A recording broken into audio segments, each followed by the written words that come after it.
एक खोटं बोलू बाई, दोन खोटं बोलू, दोन खोटं बोलू बाई, तीन खोटं बोलू. 12 चौकी वाडा, दारात गाडी घोडा, घोड्याला खायला पुरण पोळी, बाई रुपेरी थोडा. आडबाई आडोनी आडाचं पाणी काढोनी, कळशी भरते सोन्याची सून थोरा मोठ्याची.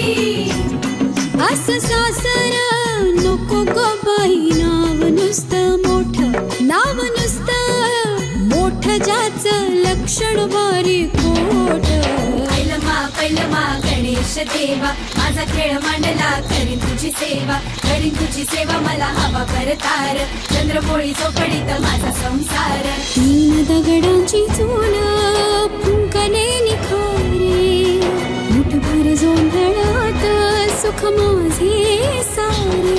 नांदा सौख्य भरे, नांदा सौख्य भरे, नांदा सौख्य भरे, नांदा सौख्य भरे.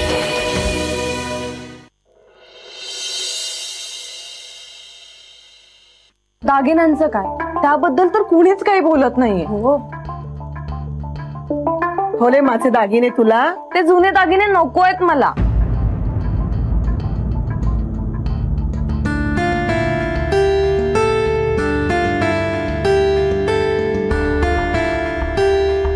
बघा काय ग, सोनं कधी जुनं होतं का? काकू तुला नाही कळत ग, हल्ली ना नवीन डिझायनर ज्वेलरी आल्यात मार्केटमध्ये. नाही ताई, उलट ना जुन्या पद्धतीचे दागिने वापरण्याची फॅशन आहे हल्ली. मग तू कशाला बोलतेस मध्ये? तुला मिळणार आहेत ना टोपलीभर दागिने. मग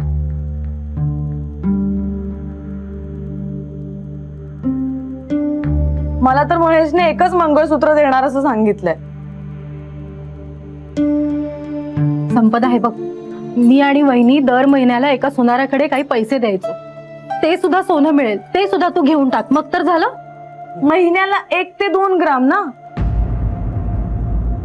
त्याची तू आणि आई चमकी करा, बाकीचं काही होणार नाही त्यातनं. मी तर आजीचे दागिने मोडून नवीन दागिने करणार आहे डिझायनर. हिचं संपणारच नाहीये. हे बघ, आपण जेवणावळीचा अंदाज घेऊया जरा.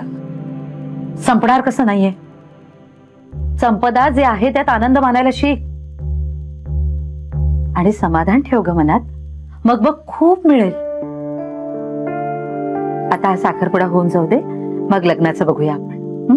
आई अगं तुम्ही 4 जणी आज जा, तुमची तयारी करायला लागा. हिशोबाचा आम्ही बघतो काय ते. चला बाबा. पण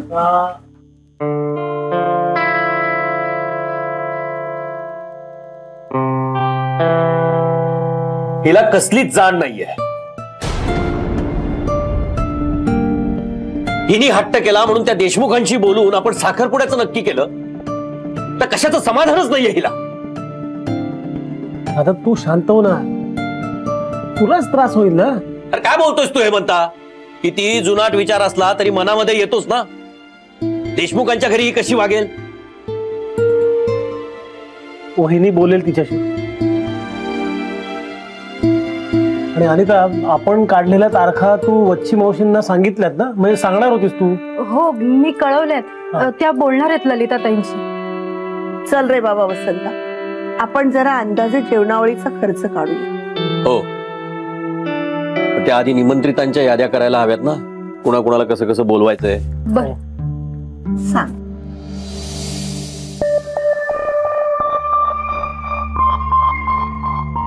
एवढं सोनार सोनार करत होते मी, काहीच हाती लागलं नाही माझ्या. पण ललिता त्याच्या नावाने जाम घाबरली होती. काय कळत नाही बाई. तो मेला साठे गुरुजी, त्याच्याकडनं काहीतरी नवीन माहिती मिळेल असं वाटत होतं. पण कधी त्याला फोन केला ना, मी पूजेत आहे, पूजा झाल्यावर फोन करेल. कधी हा पूजा करणार आणि कधी मला कळवणार देव जाणे. आणि कधी मी त्या ललिताची महापूजा बांधणार. अहो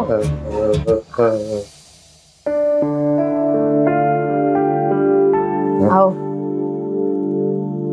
तुम्हाला असं वाटत असेल ना, एवढ्या मऊ मनाची आपली वत्सला एवढी दुष्ट कशी झाली.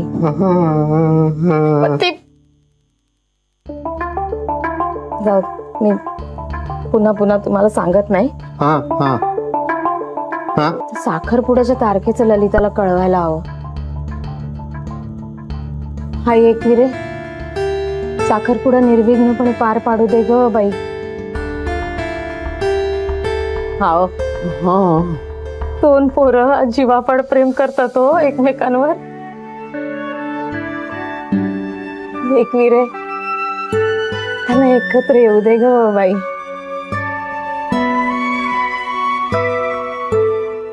मग बघते त्या ललिताला नाही वाटेल तशी बोलली ना तुम्हाला ती. नाचवेन ना तिला, कंबरड मोडेल तिचं. माहित नाही तिला, मी नुसती बोलत नाही, करून दाखवते. नुसती बोलते ती टुच्ची, करते ती बच्ची.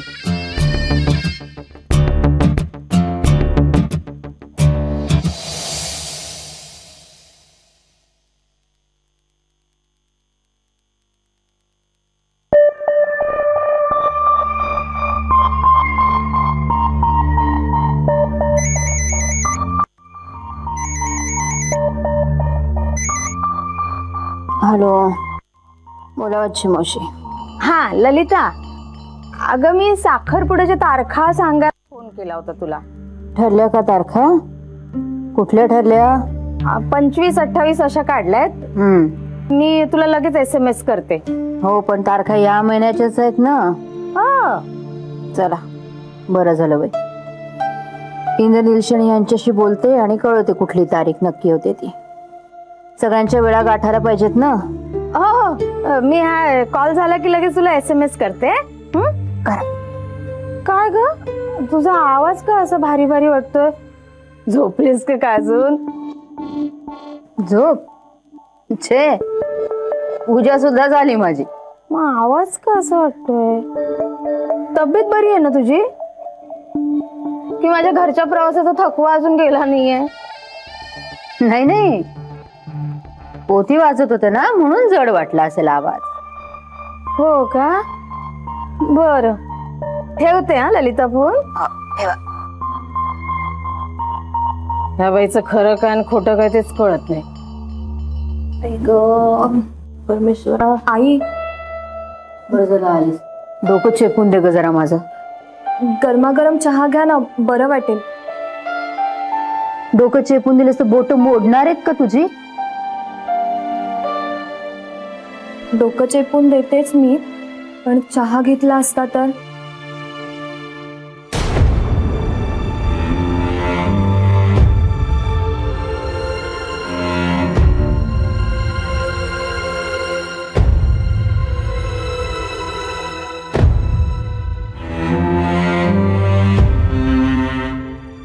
काय करते अगं? हळू.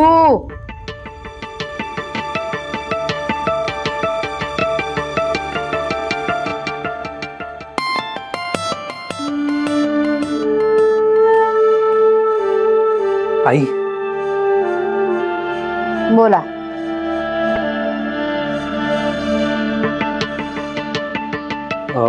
निरंजन, अरे बोल घडाघडा.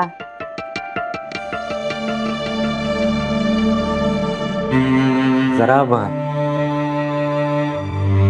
महत्वाचं बोलायचं होतं. निरंजन, आता नको बाबा, नंतर बोलूया. बरं वाटत नाहीये मला.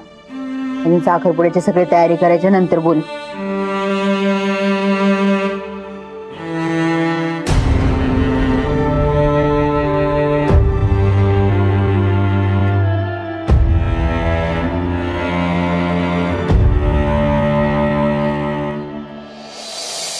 एक माणसं धड नाहीये त्या घरात. सगळीकडे मलाच मारायला हवं.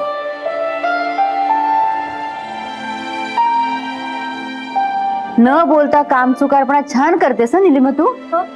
लक्ष कुठं आहे तुझं? नाही, काही नाही. बस पुरे, एवढं केलं ना तेवढं खूप झालं. जा इंद्राणीला ब्रेकफास्ट दे. अगं जा बाई. मला विचारून साखरपुड्याची तारीख पण ठरवायला हवी. अजून एक माणूस नाही मदतीला इथे.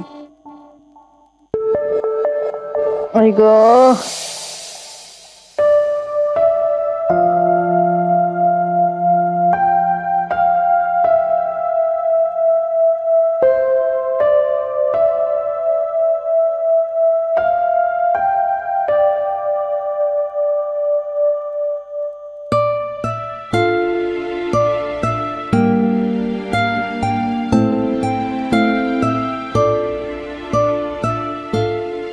काय झालंय तुम्हाला?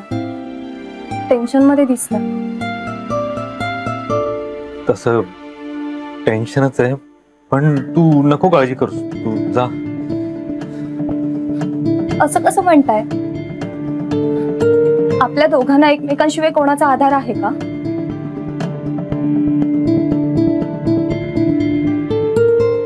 गॅरेज मध्ये मोठं प्रकरण झालंय. आपण महागड्या आणि मोठ्या गाड्यांना डुप्लिकेट स्पेअर पार्ट्स लावतो. काय? हो, पण हे कधीपासून सुरू आहे? झाली बरीच वर्ष, पण ते आत्ता उघडकीला आलंय. हे जर वाढलं ना तर खूप त्रासदायक ठरू शकतं. हो, पण गॅरेज तुम्ही बघता म्हणजे हे सगळं तुमच्यावर येणार. त्याच गोष्टीची जास्त भीती वाटते मला.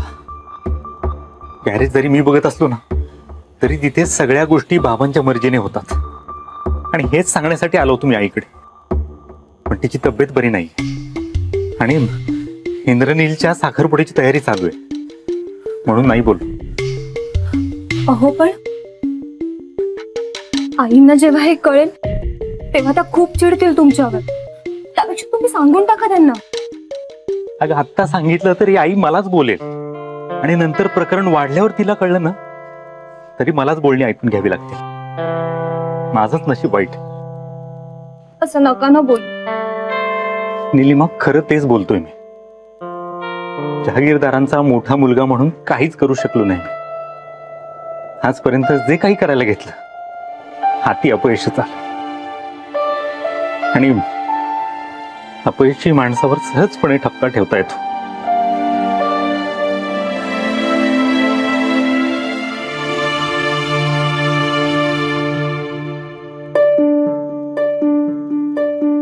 निदान एखादं मूल झालं असतं ना तर आईंच्या मनातला कडवटपणा कमी झाला असता. हे सगळं माझ्यामुळे होतंय. नाही निलिमा, हे बघ, तू स्वतःला दोष देऊ नकोस. आपली या घरात जी काही अवस्था आहे ना त्याला मी कारणीभूत आहे. हो, मीच आई बाबांच्या नजरेत जागा नाही बनवू शकलो.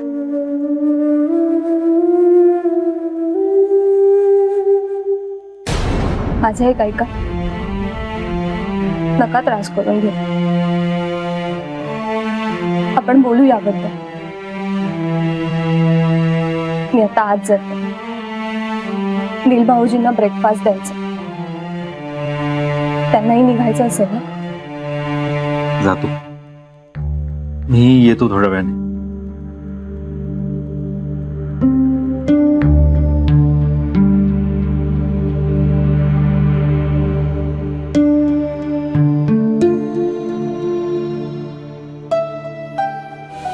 हेअरकट करावा लागणार आहे.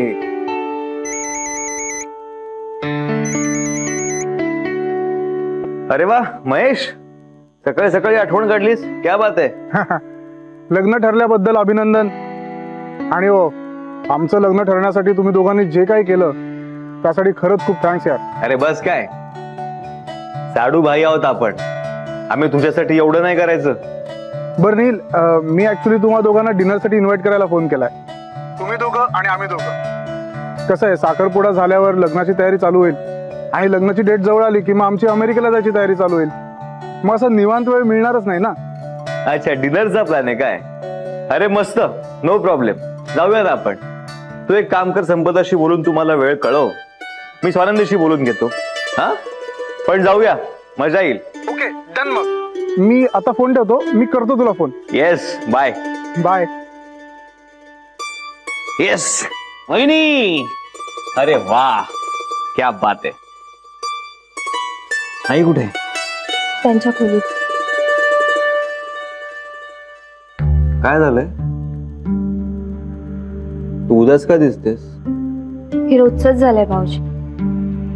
मी उदास होऊन काहीही बदलणार नाही, पण टेन्शन हे येतच ना. काय झालंय? नवीन काहीच नाहीये, पण यांना टेन्शन मध्ये बघितल्यावर मला त्रास होणारच ना. कशातच यश नाहीये यांना.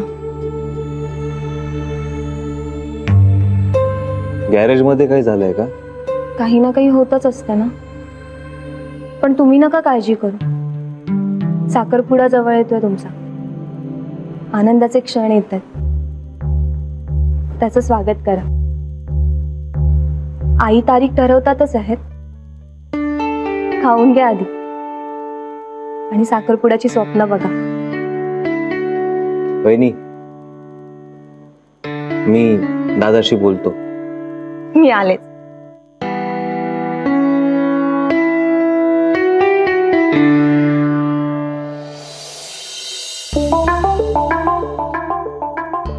ताई, ताई थांब. ताई, किती चिडतेस तू? चिडू नाही तर काय करू?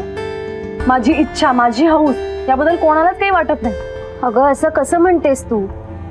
तुला हौस होती म्हणूनच आई बाबा बोलले ना महेशच्या घरच्यांची साखरपुड्याबद्दल. का आत्ताच सांगितलं ना त्यांनी? हो हो सांगितलं ना, आणि आता गेलेही निघून. आणि तू आता मला उपदेश देतेस. हे बघ स्वानंदी, साखरपुडा होणार आहे, नाही असं नाही, पण तू माझ्या मनाप्रमाणे होणार आहे का? मला ना एक नेकलेस खूप आवडलाय, पण तोच 10 ते 12 तोळ्यांचा. बघितलंस ना आजीचं सोनं किती आहे? काय होणार आहे 5 तोळ्यात, सांग ना मला. अगं साखरपुड्याला उभ्या राहू ना तेवढ्यात. हा, नंतर लग्नात आई बाबा त्यांना जमेल तसं करतीलच ना कदाचित. आणखी कदाचित या शब्दाचाच मला खूप राग येतोय. स्वानंदी, महेशच्या डोक्यावर काटकसरीचं भूत बसलंय आणि आपल्या घरच्यांना साधेपणाचा किडा चावलाय. अगं या सगळ्यात मला काय हवंय, मला काय वाटतंय याबद्दल कोणालाच काही वाटत नाहीये. अगं नाही ग, मलाच कॉम्प्रोमाइज करावं लागणार. आई, तू काय एवढी चिडचिड करतेस? आयुष्य संपलंय का आपलं? नाही ना. अगं मिळतील दागिने, एवढं काय त्यात? हे बघ, महेश खूप चांगला आहे. त्याचं तुझ्यावर किती प्रेम आहे ते आठव. मला ना पश्चाताप झाला महेशला होकार दिल्याबद्दल. उगाच माफी मागितली असं झालं. उगाच काहीतरी वेड्यासारखं बोलू नकोस हा. एकदा त्या लोकांचं मन दुखावून झालंय. प्लीज आता पुन्हा असं काही वागू नकोस. अगं असं प्रेम मिळालं ना भाग्य लागतं. हो ना. आणि तुझ्या सासूने जे टोपलीभर दागिने केलेत ना तुझ्यासाठी, ते मिळायला पण भाग्यच लागतं. ताई, आनंदी, असं काय ग तुझ्यात जे माझ्यात नाहीये? ताई, उलट तू खूप छान आहेस. हे दागिने वगैरे न घालता किती सुंदर दिसतेस. डोकं फिरवू नकोस.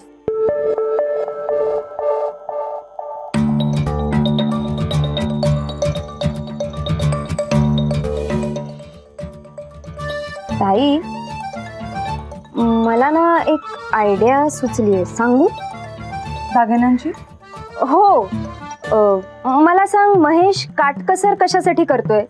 तुला अमेरिकेला घेऊन जाण्यासाठीच ना? ऑब्विसली. तिकडचं लाईफस्टाईल किती एक्सपेन्सिव्ह आहे माहितीये का तुला? हो, खूप एक्सपेन्सिव्ह आहे. मग तू ना एक काम कर, लग्न झालं ना की वर्षभर इथेच राहा. इथे म्हणजे तुझ्या सासरी. महेशला जाऊ दे पुढे. मग पुढे 1-2 वर्षात पैसे जमले ना की मग तू जा. आत्ता करून घे ना दागिने. म्हणजे? अगं म्हणजे आत्ता त्याच्या जाण्यापुरतेच पैसे जमलेत ना. मग तू त्याला सांग, मी आत्ता नाही येत, मी नंतर येते. त्याऐवजी तू मला दागिने करून दे. हा, फक्त पुन्हा तेवढे पैसे जमा करायला 1-2 वर्ष तरी जातील. त्याने जास्तीत जास्त काय होणार आहे? तुमची भेट नाही ना होणार, पण तुला त्याच्या घरी तरी राहता येईल. नाही, असं कसं?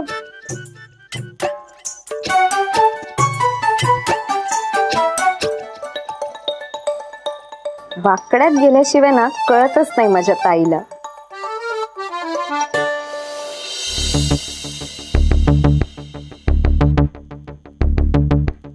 क्या रे दादा, मज्जा नहीं आ रहा और टिकट डालो ना.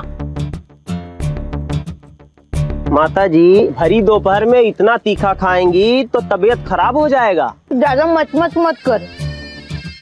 तेरे को पता नहीं है, मेरे को जब ज्यादा टेंशन आता है ना तब मैं पानी पूरी खाती हूँ. तू नवा है, गप्प बस. माता जी गुस्सा ना होइए, आप हमारे माता जी के बराबर है ना. तीखा तीखा करके आपने 2 प्लेट खा लिया, पेट बिगड़ जाएगा तो. हाँ बरोबर आहे तुझं. क्या करू बाबा, तोंड को चवच नाही मेरे. तोंडाची चव बदलण्यासाठी काहीतरी केलं पाहिजे. ललिता, तूच बदलशील माझ्या तोंडाची चव.